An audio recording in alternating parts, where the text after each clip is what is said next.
Welcome back to my YouTube channel. So today students we're going to study the second chapter of Flamingo textbook of class 12 Lost Spring by Anis Chung. I'll give you a minute for you to look at these photographs, and I think so you can easily guess that this is a story where children have lost their innocence. They have lost that period of their life where they should have been a free spirit, and they are all indulging in earning a livelihood. If we look at the next slide and these photographs, I'll give you a minute to think about it. And when I say it actually talks about childhood, the photographs kind of bring out the cruel side of childhood for a few children. These children have lost their innocence and they don't have any opportunity to enjoy their childhood.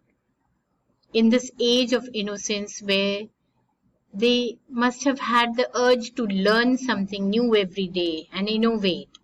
It's the age when they should have been full of zeal, having lots of outdoor activities. But these children are condemned to poverty and exploitation. There are so many children out there whose prayers are never granted. They are unfortunate because they are illiterate and maybe because they belong to such families that poverty is perennial in their lives.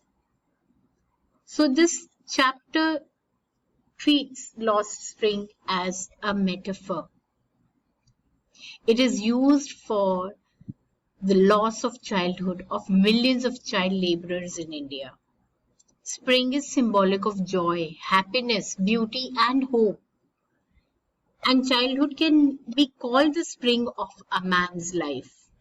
But however, the children in this chapter, Sahib, Alam and Mukesh, have no spring in their life because of the poverty they have been born into.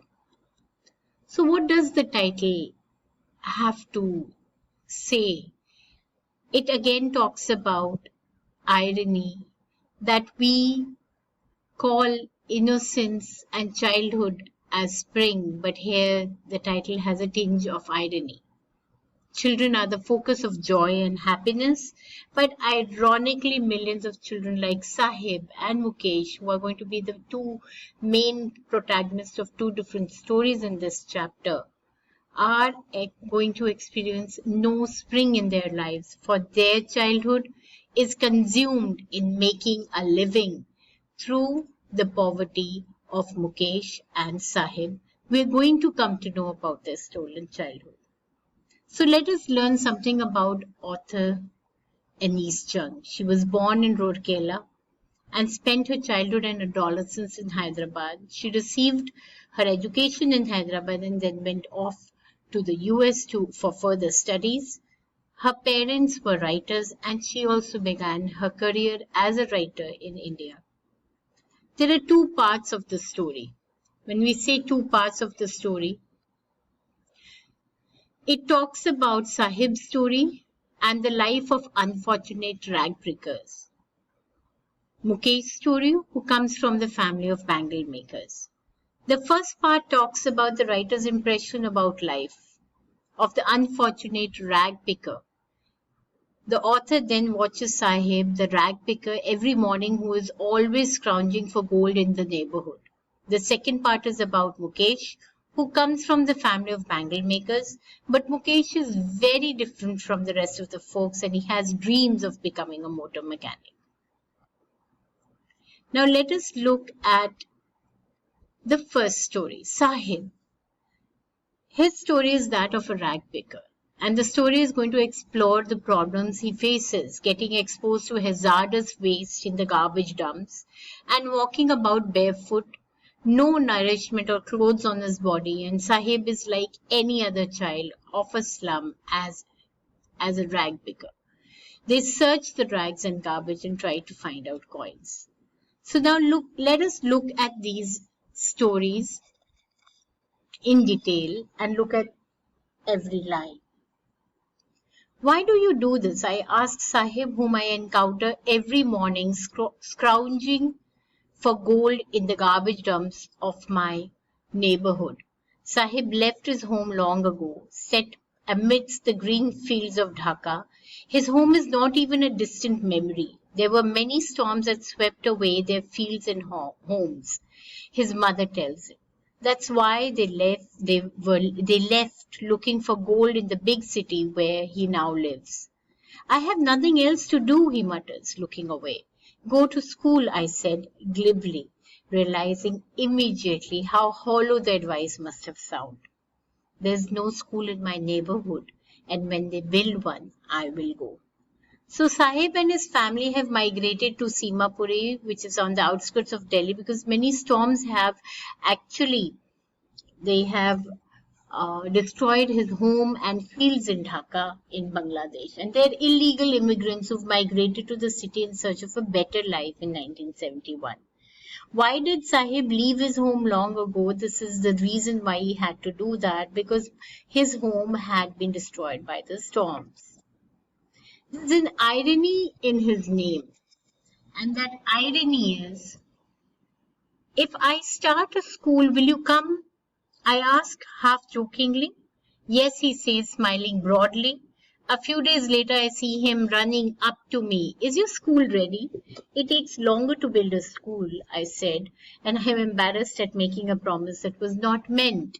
And here comes the irony in his school, in his name, Sahib-e-Alam. Sahib-e-Alam means Lord of the Universe, but this was very difficult to believe that he is named such, because actually unaware of what his name presents, he's not even the master of his own life. So this is the irony that lies in his name. Then there's a question that asks that why don't you wear chappals? Why don't you wear slippers? Says the author. And then he realizes that actually it is just a habit, and it is not lack of money. One would think that maybe they don't have money, but it's a tradition to stay barefoot is one explanation. And maybe this was just an excuse to explain away a perpetual state of poverty. So at times children, remember these are children who are maybe ashamed and they don't want to say they don't have a pair of slippers even at home, and therefore they come up with some excuse like saying that it's a tradition that we never wear it. So then the author Anis Jung is going to tell us about a story of a man in Udupi and whose father was a priest, and he would stop briefly at the temple and pray for a pair of shoes.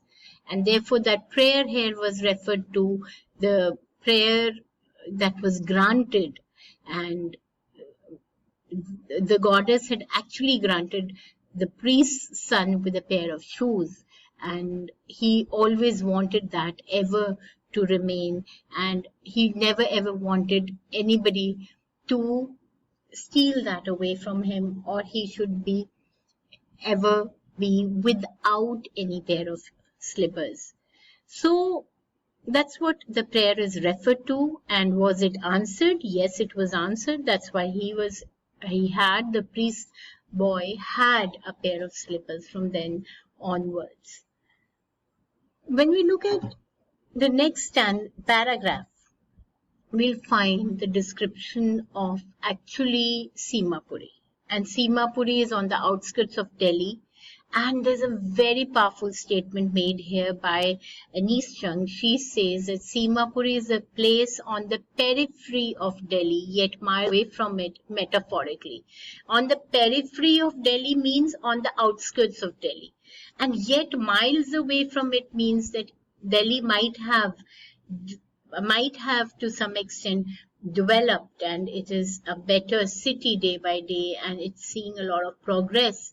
But Seema Puri, despite being right on the verge, on the outskirts of it, it is way far away from being developed. It's a very, very underdeveloped area.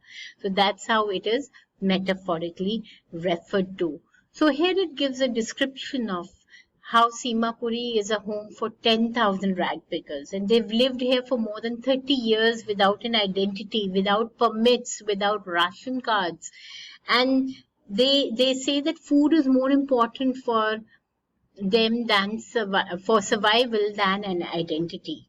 And that's a very powerful statement that they make, that until and unless they don't get food, what are they going to do? So even if they don't have the permit to live here, at least they have ration cards, and that used to ensure that if you have a ration card, you can have your name is on the voters ID. So this was just a way how the government used to play about their helplessness and use and benefit them for their own gain. If at the end of the day we can feed our families and go to bed without without an aching stomach, we would rather live here than in the fields that give us no grain, said a group of women in tattered saris. And when I asked them why they left the beautiful land of green fields and river, wherever they find food, they pitch their tents and become transit homes like nomads. And children grow up in them. It means rag picking. Through the years, it has acquired the proportions of a fine art.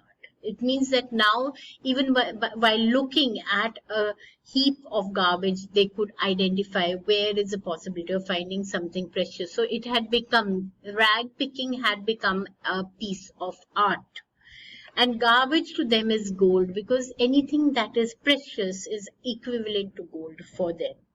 It is their daily bread, a roof over their heads, and even if it is a leaking roof, but for a child, it is even more. That's why garbage is gold for them.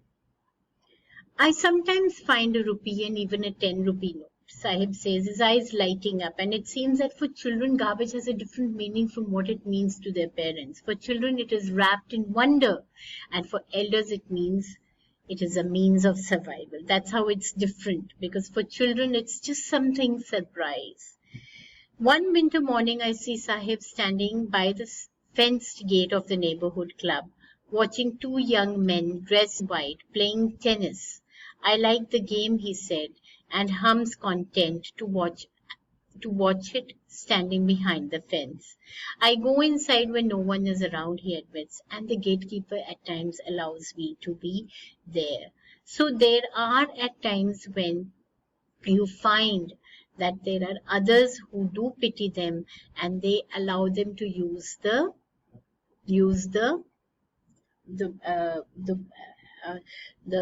resources that are actually for the privileged. Now, there's an example of antithesis from this page, and therefore I'd like you to look at it if you can manage to find it. After this whole session, we'll discuss it. Identify the figure of speech, scrounging for gold, and survival in Seema Puri means rag picking.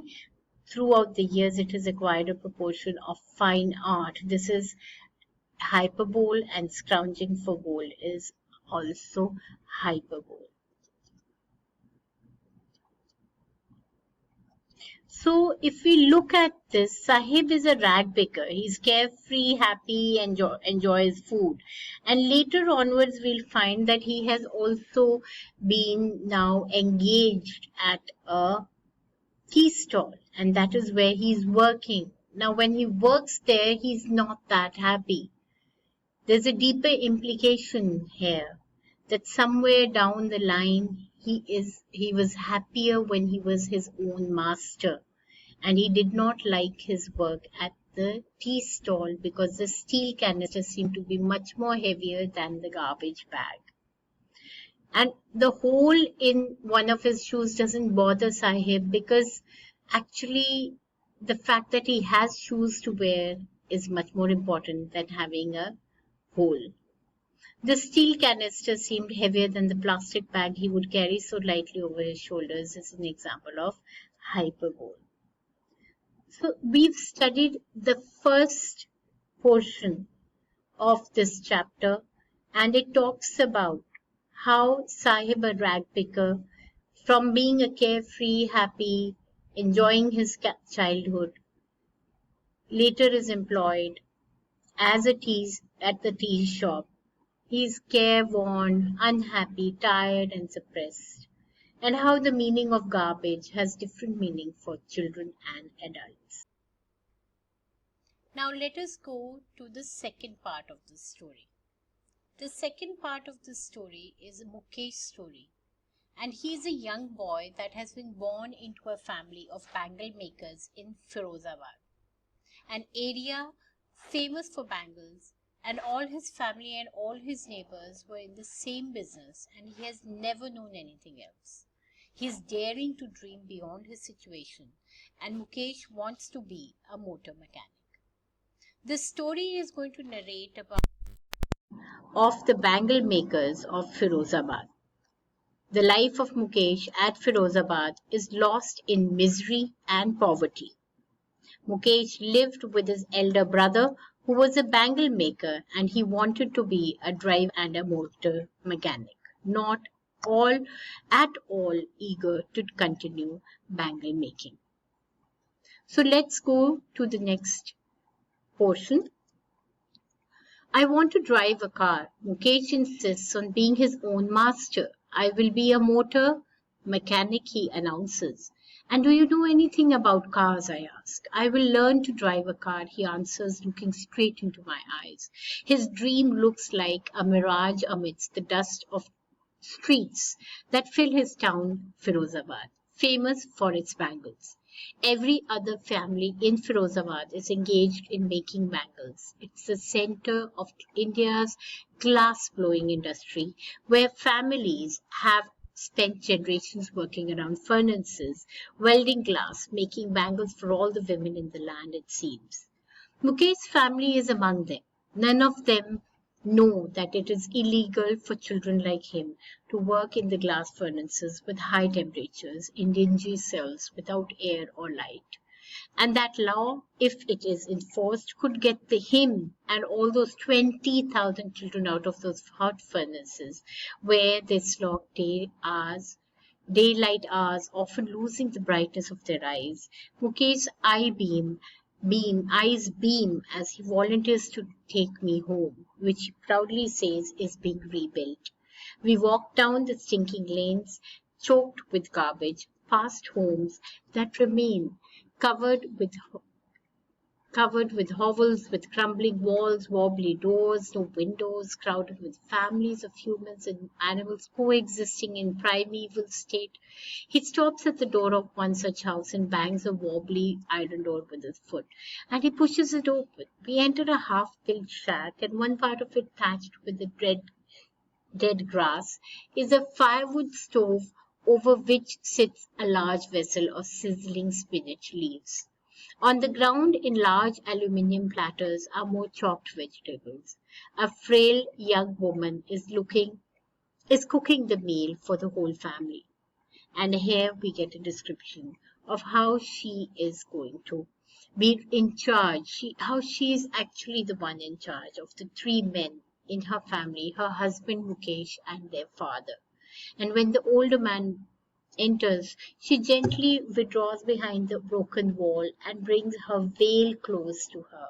As custom demands, daughters-in-law must never show their faces in front of the male elders. And in this case, the elder was an impoverished bangle maker despite years of hard labor. First as a traitor, then as a bangle maker, he has failed to renovate a house, send his two sons to school. All he has managed to do is teach them what he knows, the art of bangle making.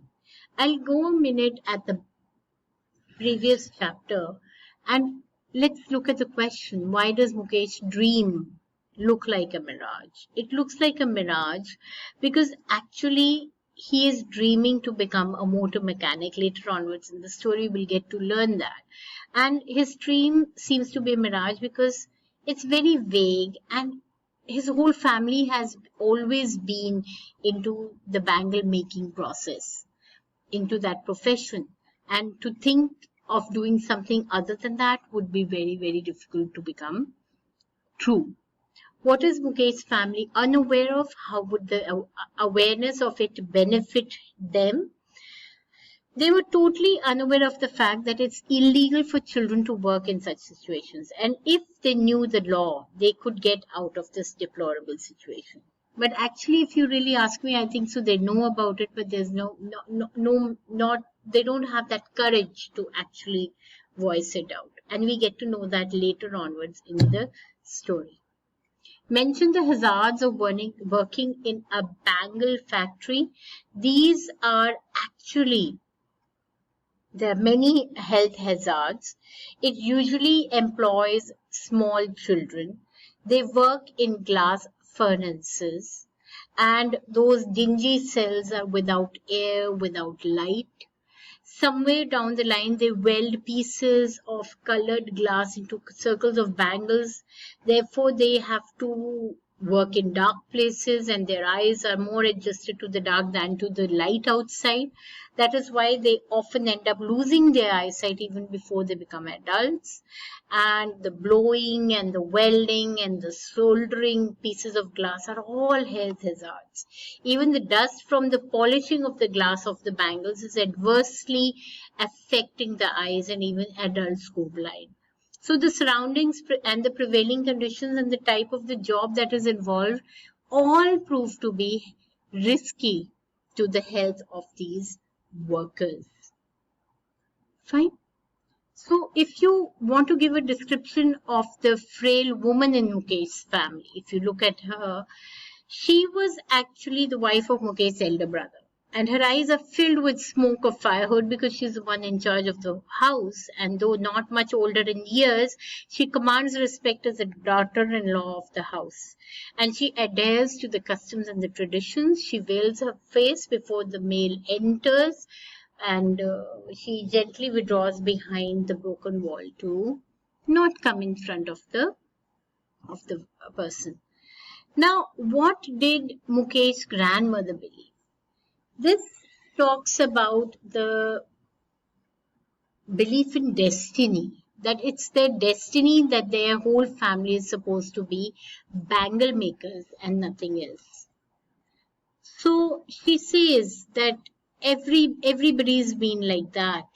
All their years they've been like that. And they have always worked as bangle makers, and their whole all their ancestors have been doing that. Savita, a young girl in drab pink dress, sits alongside an elderly woman, soldering pieces of glass. As her hands move mechanically like tongs of a machine, I wonder if she knows the sanctity of the bangles that she helps make.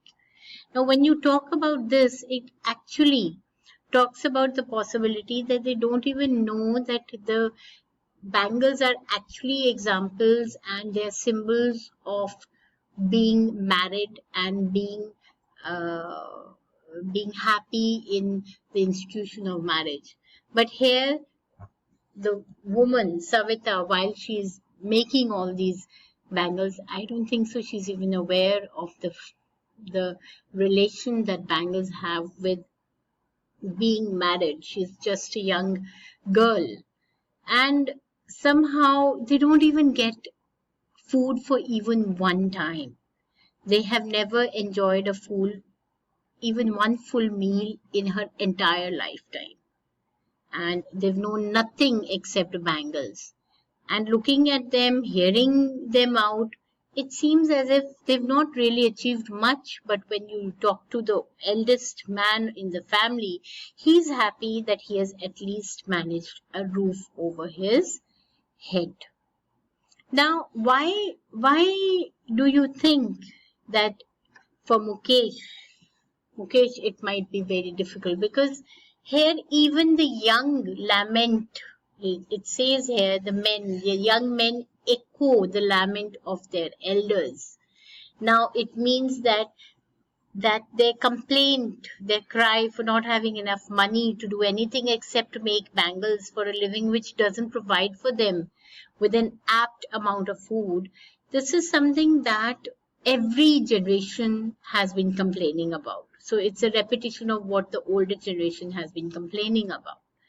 Now, there are many people who try to maybe make up a cooperative, but they've always been beaten and they have been dragged to jail for doing something illegal. They, even if they wanted to get organized, they would never ever be able to be successful, because there are people who don't want them to get organized into a cooperative.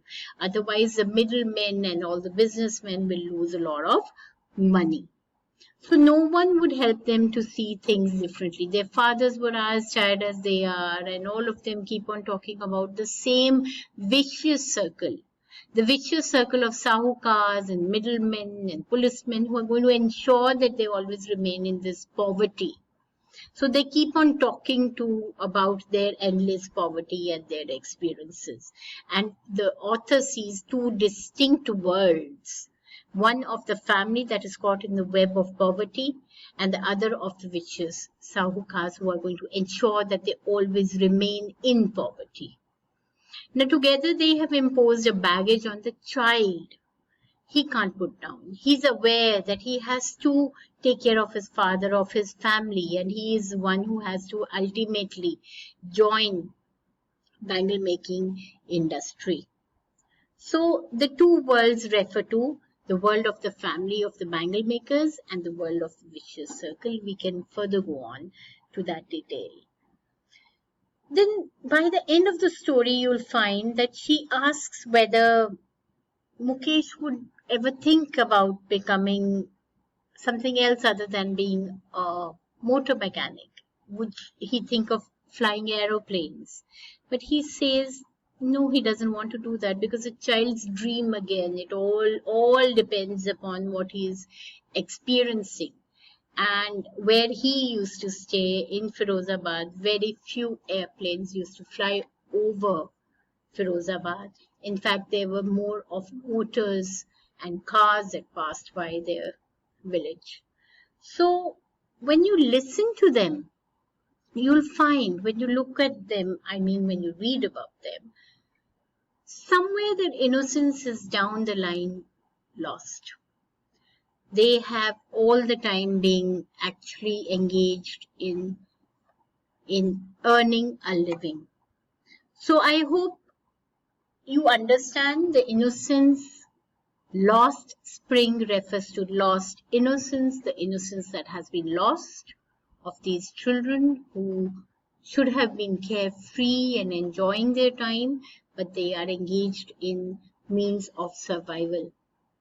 So the next video, which I'm going to be posting very soon, is going to deal with all the textual questions and just for exams question bank, which is going to take up a number of short answer questions as well as long answer questions. I hope you do visit that video. That will be of great help for you, especially during the exams. But still, you will have to go through the chapter, children, before you actually do some questions and answers.